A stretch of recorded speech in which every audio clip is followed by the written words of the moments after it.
ముంబై దాడుల కేసులో కీలక నిందితుడు తవవూర్ రానాను భారత్కు రప్పించే ప్రయత్నాలు వేగవంతం కానున్నాయి.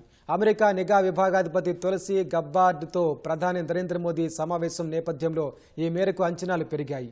అలాగే అధ్యక్షుడు ట్రంప్తో చర్చల్లో ఖలిస్తాన్ వేర్పాటువాదులు, బంగ్లాదేశ్లో మైనార్టీలపై దాడులంశం ప్రస్తావనకు రానున్నట్లు సమాచారం. అమెరికాలో ప్రధాని నరేంద్ర మోదీ పర్యటనలో ముంబై దాడుల నిందితుడు తహవూర్ రానాను భారత్కు అప్పగించే అంశంపై చర్చలు జరగనున్నాయి.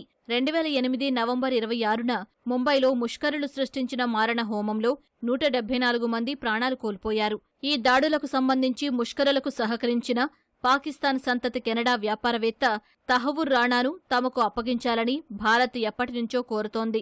రానాను భారత్కు అప్పగించేందుకు న్యాయపరమైన ప్రక్రియలన్నీ దాదాపు పూర్తయ్యాయి. భారత్కు అప్పగించాలన్న ఆదేశాలను సవాలు చేస్తూ తహవూర్ రానా దాఖలు చేసిన పిటిషన్ను ఈ ఏడాది జనవరి 21న అమెరికా సుప్రీంకోర్టు తిరస్కరించింది. ఈ నేపథ్యంలో రానా అప్పగింతలో తదుపరి ప్రక్రియలపై అమెరికా విదేశాంగ శాఖ దృష్టి పెట్టింది. అమెరికా సుప్రీంకోర్టు తీర్పు తర్వాత రానా అప్పగింత కోసం జాతీయ దర్యాప్తు సంస్థ ఎన్ఐఏ అధికారులు నిరంతరం అగ్రరాజ్య అధికారులతో చర్చలు జరుపుతున్నారు. రానా అప్పగింతలో లాజిస్టిక్ ఏర్పాట్లపై అమెరికా అధికారులను సంప్రదిస్తున్నట్లు భారత విదేశాంగ శాఖ ముఖ్య కార్యదర్శి విక్రమ్ మిస్రీ చెప్పారు.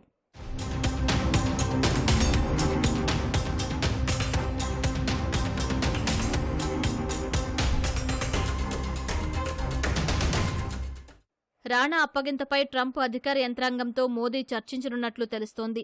ప్రధాని అమెరికాలో అడుగుపెట్టగానే అమెరికా నిఘా విభాగాధిపతి తులసి గబ్బార్డ్తో సమావేశమై చర్చలు జరిపారు. తీవ్రవాదం నిర్మూలన తదితర అంశాలపై చర్చించినట్లు సమాచారం.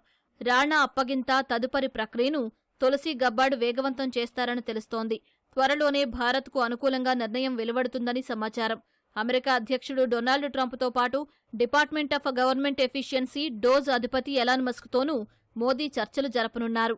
ట్రంప్తో చర్చల్లో ఖలిస్తానీ తీవ్రవాదం ప్రస్తావనకు రానున్నట్లు నిపుణులు చెబుతున్నారు.